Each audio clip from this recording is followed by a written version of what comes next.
It is so nice to see every one of you here today. I am so grateful for the opportunity to be hosting this panel discussion today. I'm grateful to all the doctors who are here and all the people who are here to watch. Um, for those of you who don't know me, my name is Greatness Adewumi. I'm a college student at Baylor University, um, and I have a passion for neuroscience. The reason why I started this was in high school. I started Mobius Syndrome Awareness, a charity organization dedicated to bringing awareness to those with rare conditions, specifically Mobius Syndrome, a condition where you can't express your emotions. And I am so glad to have had the opportunity with all these panelists to join me today. Thank you. We will now start with Dr. Gregory Borschel. Hello, Dr. Gregory Borschel. Hi, how are you? Great. It is so nice to see you today. Likewise. Dr. Gregory Borschel is the chief of plastic surgery at Riley's Children's Hospital. He is an amazing physician, and I am glad to hear what he has to say today. He focuses on areas of facial paralysis and many neurological conditions. Dr. Gregory Borschel, I'm going to start with the question, how would you define Mobius syndrome from your perspective and, and how you've treated patients? Yeah, it's a great question. And first of all, thanks for inviting me to be part of the panel. It's a great group of people that you've corralled together. And congratulations on the initiative.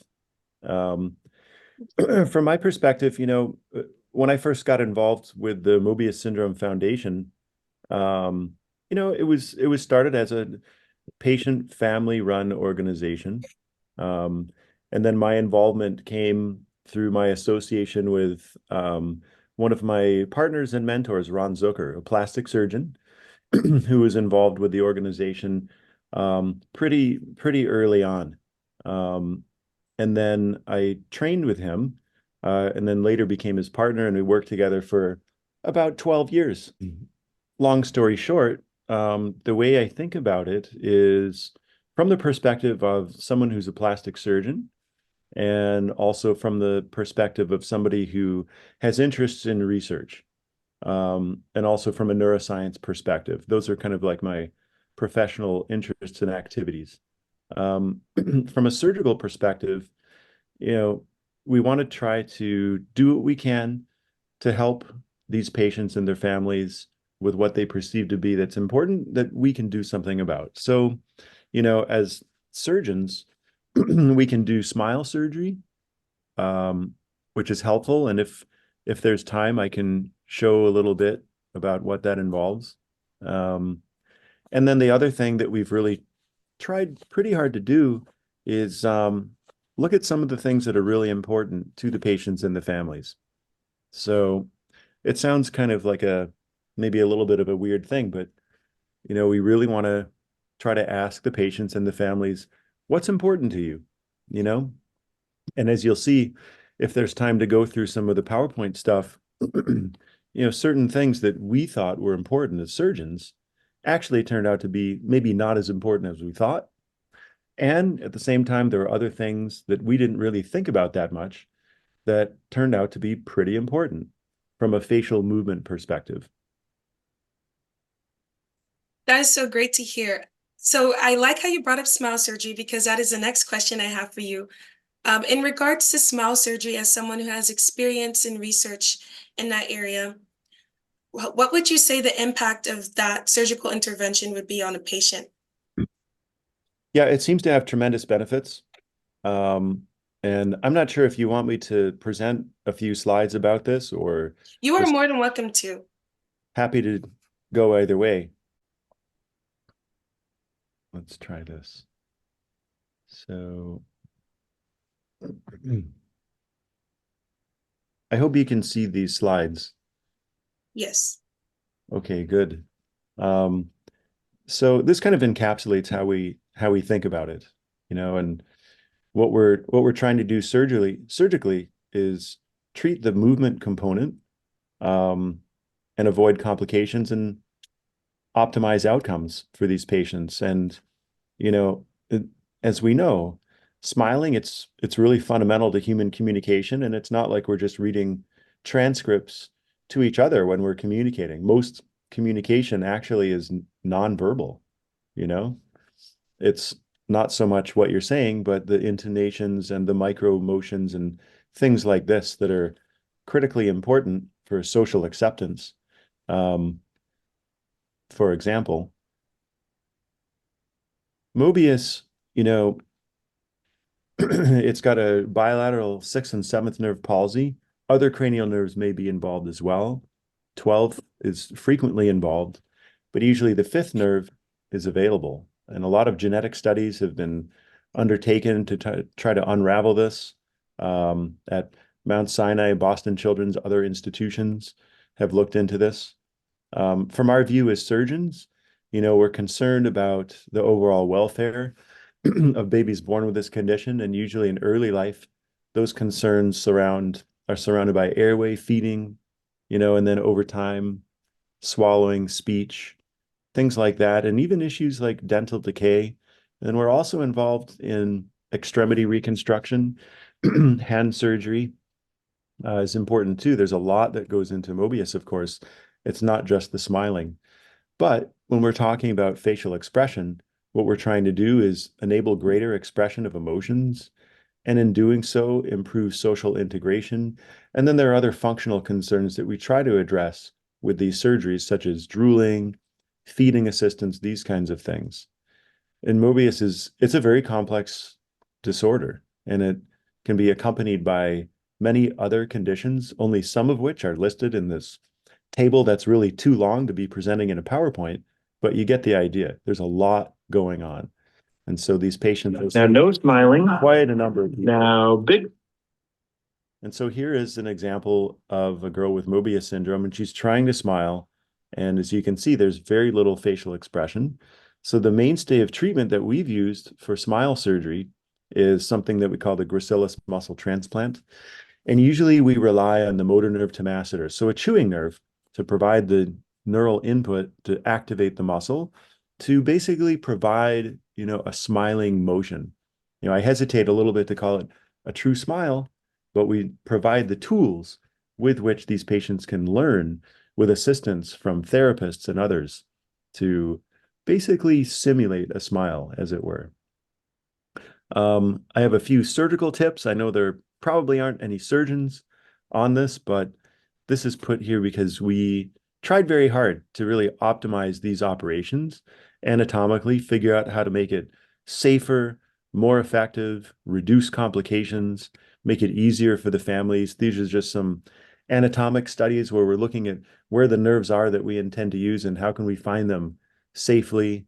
How can we avoid excessive muscle bulk? Because we're transplanting a muscle from the thigh up to the face. So we want to avoid, you know, having too much fullness in the cheeks, because that can take away from an otherwise good aesthetic result.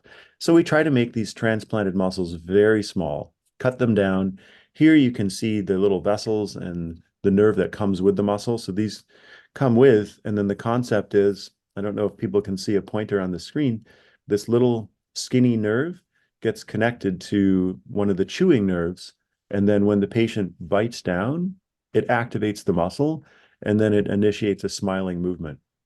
And these are just kind of some tips on what we do in the OR, avoiding excessive muscle bulk. So we weigh them, and the amount of muscle that's transferred is usually just a fraction of an ounce. In this case, 9 grams.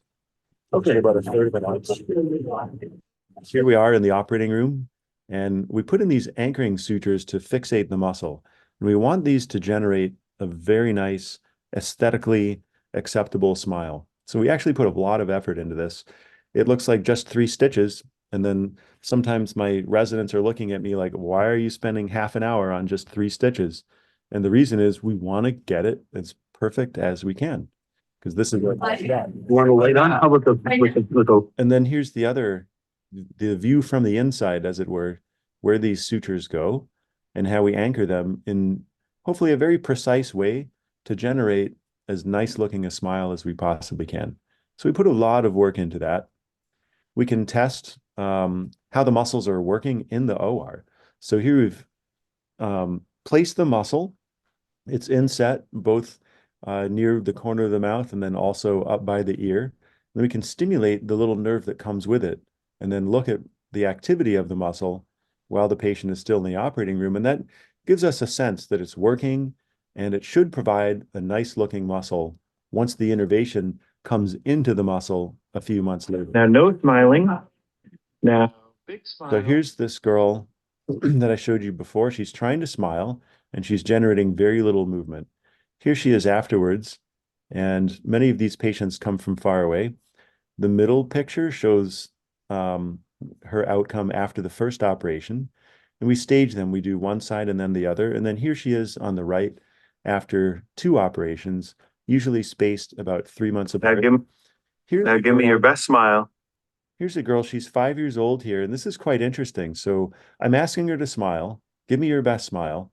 And then you see, nobody's asking her to do this, but she's actually using her hands to try to smile, which I think kind of illustrates a point, fist bump there, have to. It illustrates a point. The drive to smile is usually innate and very strong and universal. It doesn't matter where you live on the planet, everybody pretty much smiles the same way. You can be in the middle of Borneo with no contact with any other civilization. The smiles are the same. They're fundamental. So she's trying to use her hands because she has this inner drive to do that, and nobody's asked her to. Now do it again. There you go. Big smile. Here she Now is. do it again. There you go. After one side's been treated, and then I'm just asking her to smile. I didn't ask her to use her hands. And again, she's doing the same thing, just spontaneously using her hand because that drive is so strong. Larkin, can you show? And then Larkin, here she is. Larkin, at can you home. show me? She's doing therapy with her mom and then kind of showing us the videos. And now she's kind of showing off. They can use them independently. But I think one important caveat is they have to be coached. It's tremendously helpful to be coached. As they get older, they can integrate more movement, more subtlety, this kind of thing. So it's very important to use a therapist that knows how to get the most out of these muscles and help them improve their function and their appearance as they get older and they can do more. And then here she is at one of the Mobius meetings, and she really came out of her shell, kind of showing off here a little bit. Okay, and big smile. Sometimes we'll see variations where there's asymmetry. So here's a girl with Mobius syndrome, and she's got a very unusually asymmetric appearance. Here she is before surgery, and then the strategy here was to do one of these muscle transplants on one side. And then here she is at home. She's with her mom doing therapy. And this is only after one muscle transplant to her right side. Okay. So it's kind of unlocked her ability to make these movements and give her greater symmetry. Yeah, good. Now give me a huge smile. Then here's another example. Smile. Sometimes we'll see a downward turning of the corners of the mouth, and that's all the movement that they have. Oh. And then here she is connecting by video. So this is part of the therapy program. Try to keep it brief, fun. We don't want to fatigue them. Don't get them tired out. Keep it light. That So, was great. yeah, thank you. I think I'll just stop there to leave time for other people. And I will stop the share. Thank you so much, Dr. Borschel. That was amazing. It was so nice to hear from you. I will now transition into Dr. Hollis Chaney. Hi, Dr. Hollis Chaney. Hey, hi. It is so nice to see you. Dr. Hollis Chaney is an esteemed pediatric pulmonologist at Children's National Hospital. She is amazing. She works with several children, and she specializes in cystic fibrosis, exercise, and many rare genetic disorders. Dr. Hollis Chaney, I have some questions for you. Sure. I'd like to ask you, how would you describe how the awareness of cystic fibrosis and where it led to, and how it led to more advanced treatments of patients, and how that relates to also Mobius and osteogenesis imperfecta? Okay. So I started working with cystic fibrosis way back when I was a fellow eons ago. And at that point, the average age of survival was 16. I've done some research into the CF Foundation, and it's actually very impressive. And I think this is the goal of most of the foundations for rare diseases at this point. I'm going to give you a very brief overview of what they did. The foundation was started initially by parents of kids with CF who were not going to be able to even attend elementary school because they wouldn't make it. So it was started in 1955. By 1966, they developed a registry, which is what everybody needs to know about. This is where patients and parents put in their information about their various disorders, and they keep it updated. So that way people can learn more about what kind of varieties there are in the different disorders and what kind of complications. So they started using all the data from what the patients were putting in and started doing research on the various symptoms and complications. By 1989, they were able to identify what they thought was the gene responsible for the CF mutation. At that point, they thought there was only one type of cystic fibrosis. The more we've put in data into the registry and learned about CF and the variations, now we know there's over 3,000 different types, all with different gene types. In 1993, they developed the first drug that was specific for cystic fibrosis. It's a breathing treatment that helps break up the mucus.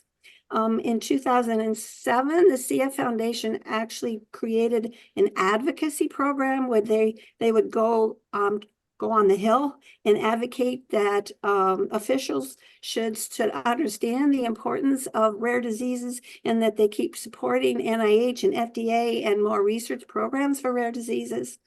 In 2010, with all of this research, they were able to come up with a way to do a newborn screen and test all newborns to see if they have cystic fibrosis.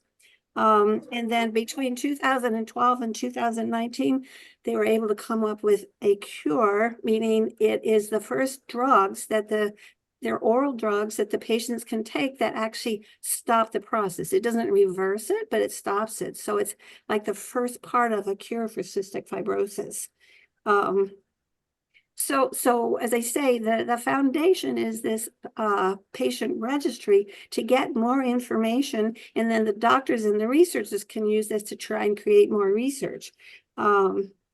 So I started working with the Osteogenesis Imperfecta Foundation, and they have the same thing, but they've done an interesting concept in that with the advent of Zoom being so international, it's really awesome that they were able to create an organization involving 26 different countries, and I was involved in that, and they can put together data from all those countries and the experts from all those countries and try and come up with guidelines for how to evaluate the patients and eventually come up with treatment plans. Mobius is starting to do the same thing. They're developing their own registry. From my viewpoint as a pulmonologist, the issue is they not only can't smile, but they can't swallow properly. And many of them, they end up getting their food in their lungs. They end up getting chronic lung disease. They have a hard time clearing out the mucus. So I became interested as a pulmonologist to try and help on that part of it. Wow, that's really amazing. I have another question for you. So how would you say the awareness of how you've described cystic fibrosis, if that continues with Mobius and osteogenesis imperfecta, do you think that can lead to more advanced treatments or maybe like a cure like cystic fibrosis? I don't have any doubts. I think it's very feasible. I think with some disorders, it's actually hard to find an actual cure, but certainly they can learn more about it and who has it, and what kind of problems, what kind of complications, and various different treatments to treat the problems. Great. Also, have you ever encountered patients with these rare conditions, and has that ever motivated you to advocate for them more?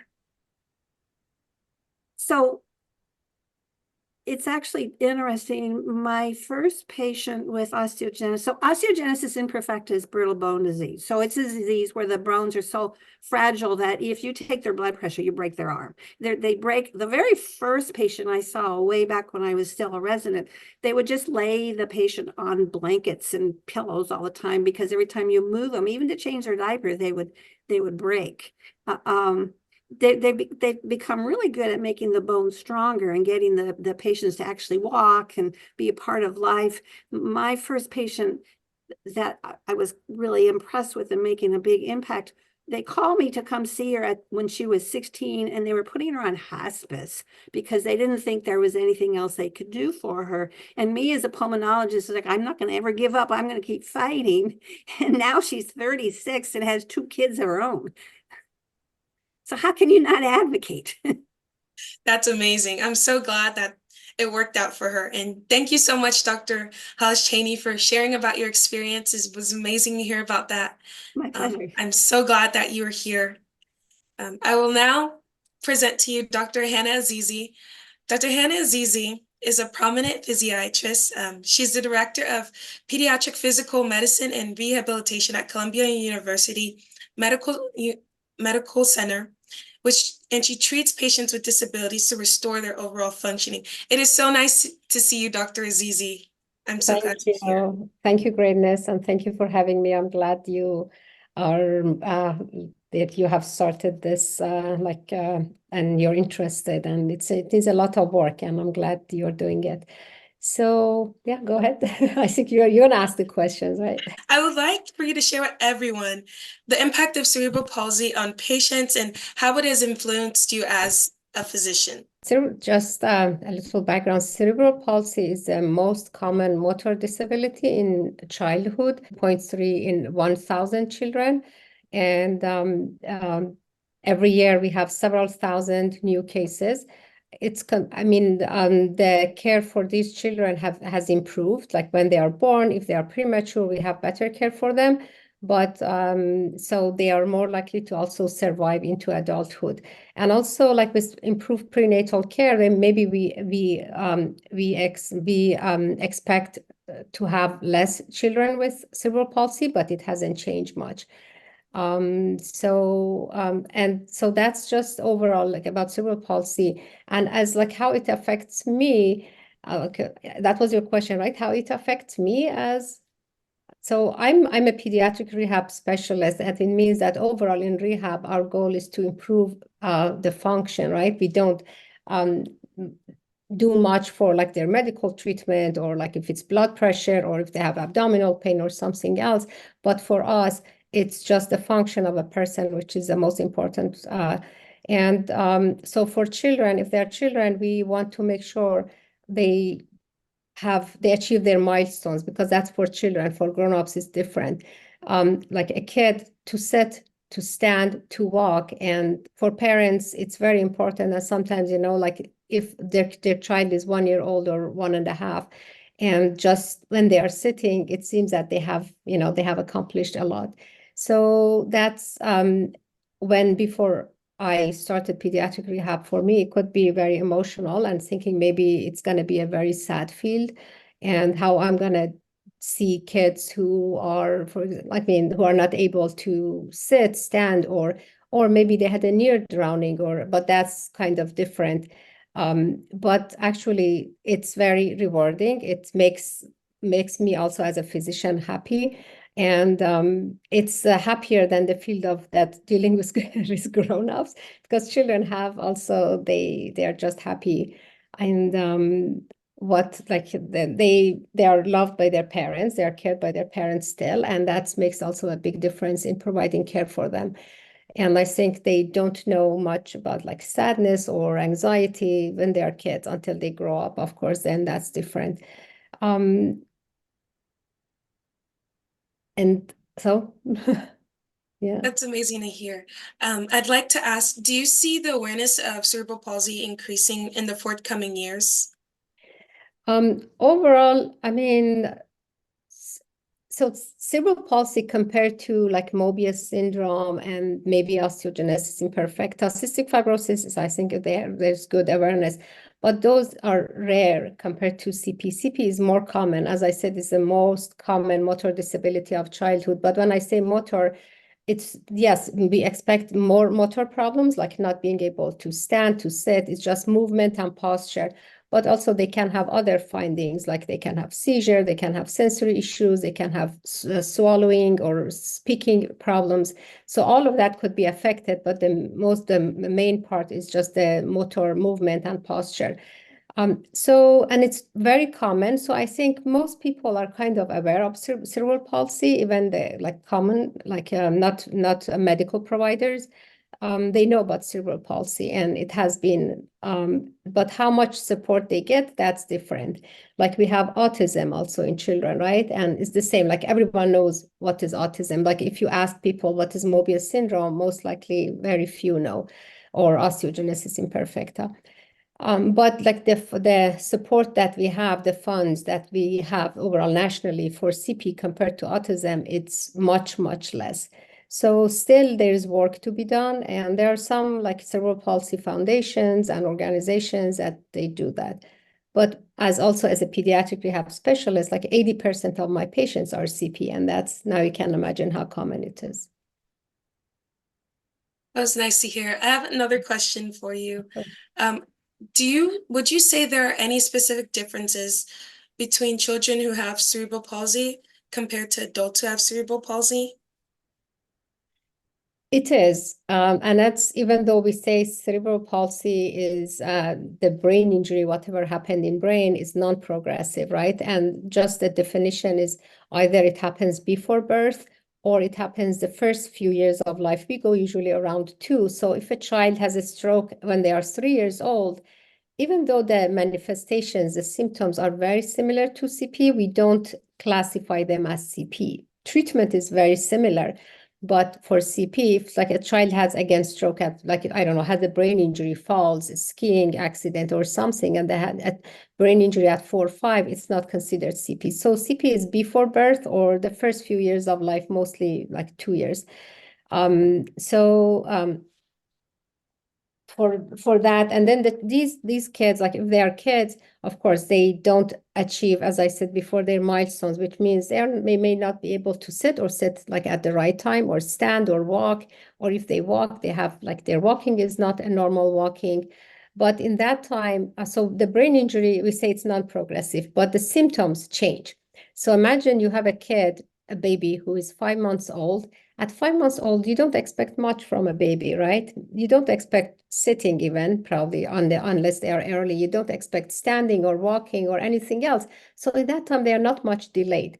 And then imagine they are 1 year old. At 1 year old, you expect them to maybe stand and walk. So again, there's a few things that they are missing. So the more, like the older they get, even though the brain injury is still the same, the manifestation change, and then we see more delay and delay. As adults, they are more likely to experience pain. So pain, and the same process of aging for all of us, it happens for them, but it's some like medical conditions could be more common in them.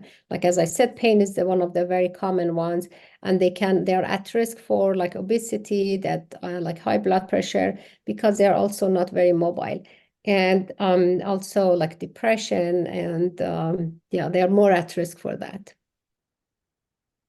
Nice. Thank you so That's much the for difference. speaking. It Of was course. nice to hear about your experiences. I'm Thank so glad you. you came here today. Thank you for having me. Thank you. Yes. I will now move on to Dr. Tracy Flanders. Dr. Tracy Flanders is an illustrious neurosurgeon at the Children's Hospital of Philadelphia. She specifically works with children who have brain abnormalities, including neurological and spinal nerve conditions. It is so nice to meet you, Dr. Tracy Flanders. I'm so glad you were here. Hi, thank you for having me. Of course. I would like to ask you some questions. The first question is, how would you define hydrocephalus as it varies from each individual?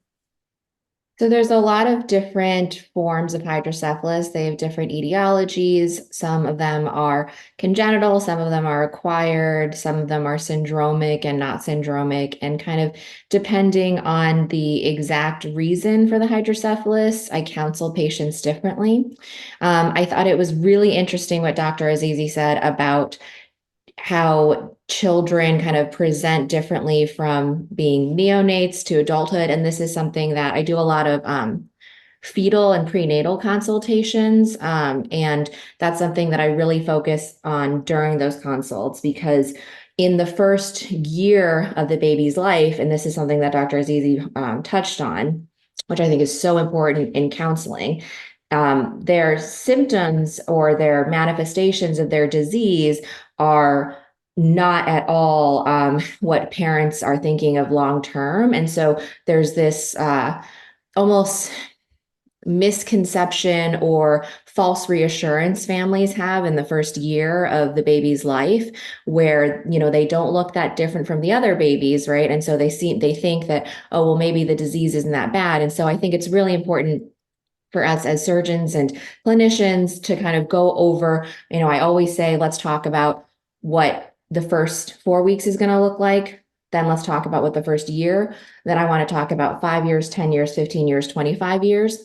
And for different forms of hydrocephalus, that looks very, very different. And I tell families that some kids we do the surgery, I never see them again, right? Some kids, they come in for multiple revisions and multiple surgeries. And on average, all comers of hydrocephalus by age 25 have 2 to 4 revisions, but that's an average, right? And it's really tough exactly to figure out, which kid's going to look like which. There are some studies that we do that certain etiologies are more at risk for revisions. There's some studies that we do that kind of give us better prognosis and different outcomes, but it's really tough to exactly pin down for parents what their life's going to look like. And so I think that was really important what Dr. Azizi said, that you have to really counsel the whole spectrum, because there is this, and I've certainly seen this in the neonatal ICU, there's this false reassurance parents get in the first couple weeks where they look like any other kid in the NICU. But they're really not, right? Like their disease process and their brain injury is very severe. It's just not showing in the ways that we traditionally think until they're much older. Wow, that's very, very interesting to hear. Thank you for sharing. Another question I have for you is, since you are someone who has published extensively in this field, would you say with the amount of research that has been coming out about hydrocephalus that there has been a change in the treatment of hydrocephalus? So it's frustrating because there's only 2 really good permanent treatments for CSF diversion. One of them was actually created by a parent at CHOP for his son who had hydrocephalus. And before he created it, it's what I'm referring to is a shunt. And so it diverts cerebral spinal fluid from the ventricles of the brain to different distal areas that we can place the catheter. And I always tell families shunts work really, really well, except for when they don't. And I actually carry a little shunt in my wallet so I can show them the holes of the proximal part of the catheter are extremely small.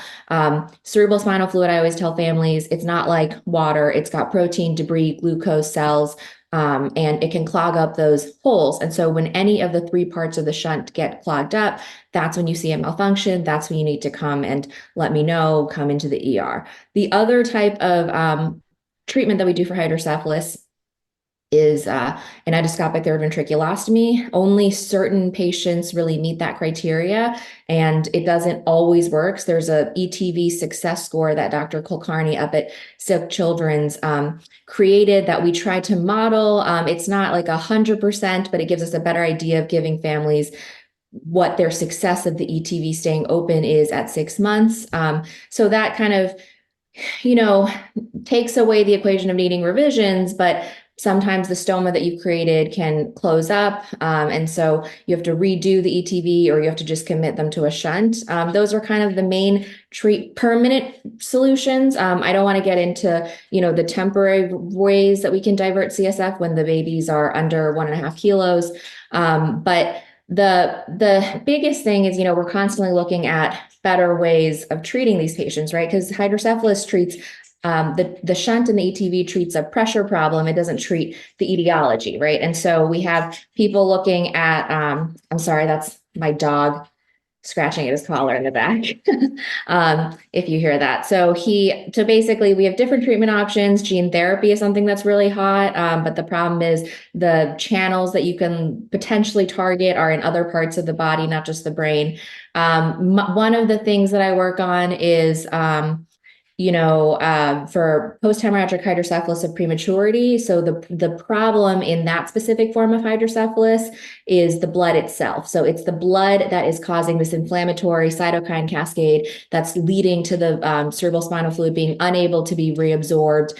And that causes hydrocephalus. That causes the pressure problem. And so in Europe, they started doing something called endoscopic lavage, where they flush out a lot of the blood to try to stop the blood from even causing hydrocephalus. And so we started doing that at CHOP. And I think we're the only place that does it in the country right now. And we're trying to kind of see how effective that really is. The Europeans have shown that it is quite effective. Of course, we have to replicate that surgical technique.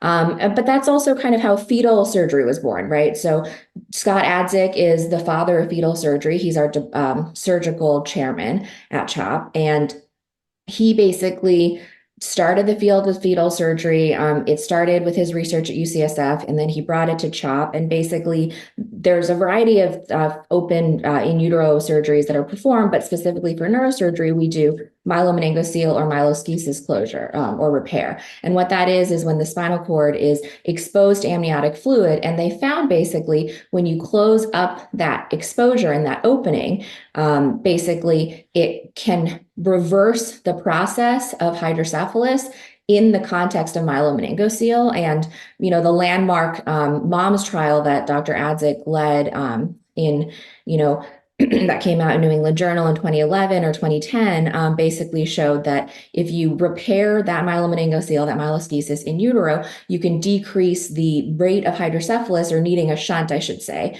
from 82% to 40%. Our CHOP specific data, just because Greg Hoyer and I do those fetal repairs, and we're always looking at the specific CHOP data, that is our rates are kind of on par, maybe a little better. That's because we have Scott Adzik. So, that's kind of a way that we can treat hydrocephalus, but that's specific to myelomeningocele and myeloschisis. So kind of depending on the etiologies, we're always trying to innovate and always trying to get at the root of it before it's even an issue. Wow, that's great. What would you say some of the challenges are with treating patients with hydrocephalus? I think one of the biggest challenges, it's so heterogeneous, so that makes counseling very difficult. The surgery itself is, like 20 minutes, so it's not technically challenging. But I think in patients that qualify for an ETV, I always recommend that first, because I think the quality of life of patients that have shunts is very challenging, especially when they're placed when they're newborns, because toddlers get sick all the time, and symptoms of colds and viral illnesses from infancy to toddlerhood are very, very, very nonspecific. And it's very hard to tease out, do you have a shunt malfunction, or do you just have whatever plague you've picked up from preschool that day? I have a 4-year-old, so my house is constantly running through the different things she's bringing home. So I think in terms of, trying to make life a little bit easier for these parents, that I see, and specifically in hydrocephalus, regardless of your etiology of hydrocephalus, is the most challenging quality of life factor. So, I was on the research committee for grant selection for the Hydrocephalus Association, and a lot of the grant applications we review are kind of trying to make parents' lives a little bit easier. Obviously, as their children get older, their shunt malfunction symptoms are a little bit more clearer to the parents, but especially in infancy and in toddlerhood, it can be very challenging. We see families coming in all the time, and every time they come in, they get a head CT. And, at CHOP, we do a low radiation head CT. It's a hydro scan that we do, but it's still radiation. And when you're coming in, all the time, if you're worried about your kid who really just has a cold, but you don't know if it's a shunt malfunction, it's a lot of scans over the course of their life. Thanks for sharing. I have one more question for you. What would you say to those aspiring to become surgeons and treating patients with hydrocephalus? I would say that you have to, really think about what specific thing you want to tackle. And, because it is so heterogeneous and you can kind of get lost in trying to apply one treatment for too many things. And what I mean by that specifically is in the 80s, they looked at doing hydrocephalus treatment in utero. And I think one of the reasons that failed, and now there's kind of a moratorium on fetal shunt surgeries, is they tried to apply it to all comers of hydrocephalus. And so at Pittsburgh, I know that the MFMs and the neurosurgeons there are in the process of still developing a fetal shunt, but it's a little different from what they did in the 80s, from what I can tell just from their initial kind of abstract publications, that they're looking just at hydrocephalus secondary to aqueductal stenosis. And so that's like a very specific anatomical form of hydrocephalus. And potentially, I've been following it and very interested to see kind of what they're putting out in the next few years. And I think that has potentially huge treatment benefits. So it's just kind of don't try to apply your one idea to too many things, right? And just really kind of get at the key problem to try to make sure it's very sensitive and specific and systematically analyze it, right? And so that's kind of what we're doing right now at CHOP with endoscopic lavage, because I followed it's Ulri Tamali and Christian Aquilina in Europe, who have published pretty extensively on endoscopic lavage for post-hemorrhagic hydrocephalus of prematurity. And the way that they have done it has been fairly systematic, but we're trying to do it in a very rigorous fashion here to kind of see if it can be applied nationally for that specific disease. Their research has been very, very promising. So I think it's just kind of making sure you're very careful and statistically sound in your treatment. Great. Thank you so much, Dr. Flanders. It was so nice having you. I'm so glad that you're able to share with us all those experiences and about your research. Thank you so much once again. I will now transition into our question and answer session. This session, anyone is welcome to send a question to the chat, and I will gladly read them out, and any panelists may choose to answer them. Thank you.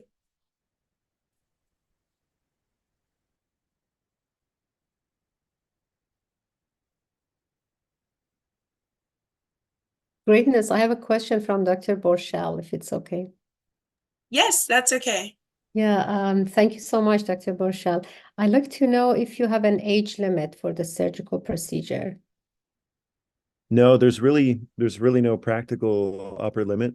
For the smile surgeries, we tend to do those starting around age 4, maybe age 5. And then the lower end criteria are basically, how compliant the child can be with the post-op regimen, because we basically want them to be kind of like couch potatoes for about 6 weeks after surgery. And then in terms of upper age limit, there really isn't any upper age limit established. Thank you. Yeah. And then once you get out of childhood and then get into adulthood, certain issues come up. So one thing that we've done recently, there's a study that was actually funded by the Mobius Syndrome Foundation, looking at the impact of blink, both on aesthetics and communication and overall well-being. And the eyelids in patients with Mobius syndrome can become very, very loose and lax. And that can cause functional problems with the health of the surface of the eye, and actually affect vision. So with those patients, depending on their age, we'll try to do reconstructions to both address the problem, and if we get them early enough, try to prevent it to begin with. Thank you. Thank you. I have a question here. Someone asked, how expensive are these surgeries, and are there ways that people get help, especially for those who cannot afford them? Generally, the surgeries are covered by insurance. So it's just like anything else. The families would come in, I do an assessment of the patient, I write a note, and then, my office would generate a letter called letter of pre-authorization. That gets sent to the insurance. I'm, just referring to the process, how it works in the United States, of course. It's different elsewhere. That letter goes to the insurance, and then the insurance will make a determination of whether or not it'll be covered financially. It's usually covered, and what we're careful to do is to describe all of the functional benefits that are associated with this kind of surgery. Early on in my career, occasionally these would be denied. The insurances would say, oh, it's just cosmetic, things like that. But now, we know what we need to tell the insurance company, so they'll approve it. So we haven't had a denial in a long time, at least 10 years. Wow, thank you for sharing. I have another question. Someone asked, I'm curious to know about how many people suffer from Mobius syndrome in the US. And is this a condition that develops right from childhood, or can it affect anyone later in life? Yeah, it's a great question. It is, it's a rare disease, and then the incidence is quite low, like maybe on the order of about 1 in 100,000. And if anybody knows better data, please chime in. There are some debates regarding who actually has Mobius syndrome and who does not. So those diagnostic criteria are not 100% established. But that would be unusual in that the condition can be caused by genetics, but it can also be caused by other causes too. So, for example, there's a drug called misoprostol that when taken, during early development, and they look exactly the same as if it was genetic. So very unusual to have that kind of circumstance.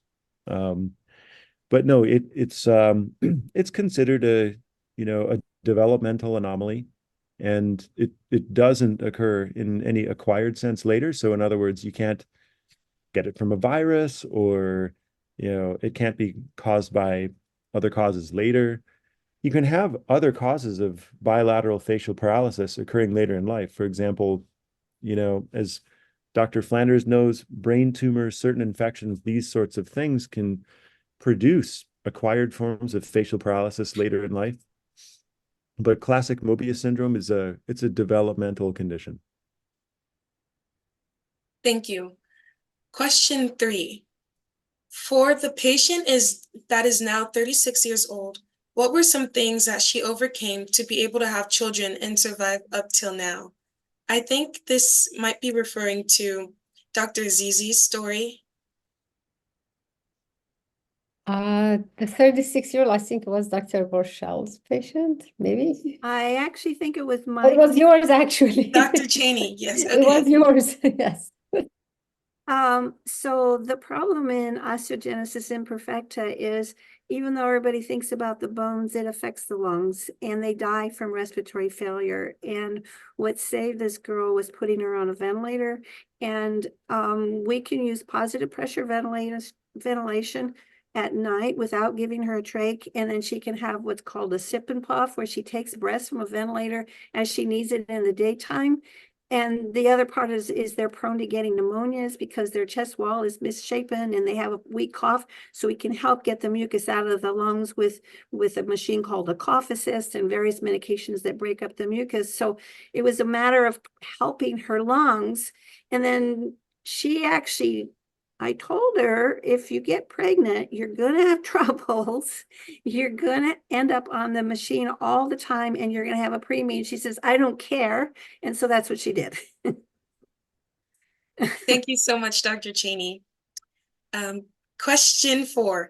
Is it common to recommend psychological counseling for children and adults with these rare conditions? So I can comment from my viewpoint, because I work a lot with the Cystic Fibrosis Foundation, and they actually, a big part of their goal is to have mental health counselors in all of the CF centers, because dealing with a chronic disease and particularly a rare disease, it can be very impacting on their lives. And if they look different, if they're in the hospital, if they have all these treatments, and it's a wonderful idea. And we started using our psychologists for many of these rare disorders. Nice. Question 5. If a child falls as a baby, can the child develop hydrocephalus? Why should a child's head shape change as they grow? Sorry, Greatness. Was the question if they fall?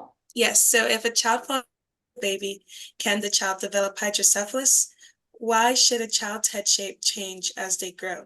So hydrocephalus can be caused by traumatic brain injury, certainly, but kids fall all the time. And, that's why they're called toddlers, right? So, but, non-accidental trauma and severe traumatic brain injury is a different story. And so you can certainly get hydrocephalus from that. Head shape is a little different. And so that's not necessarily hydrocephalus. And so we see a lot of kids who have head cosmetic issues, either from flattening because babies' skulls are not fully fused and formed and they're very thin. And so honestly, so there's something that we have to kind of tease out in our craniofacial clinic with our plastic surgery colleagues is the abnormal head shape because of something that needs to be surgically corrected, or does it need to be conservatively treated with just repositioning or helmet therapy? And that's very different from hydrocephalus. Is that what the question's about? Because I can definitely get into that.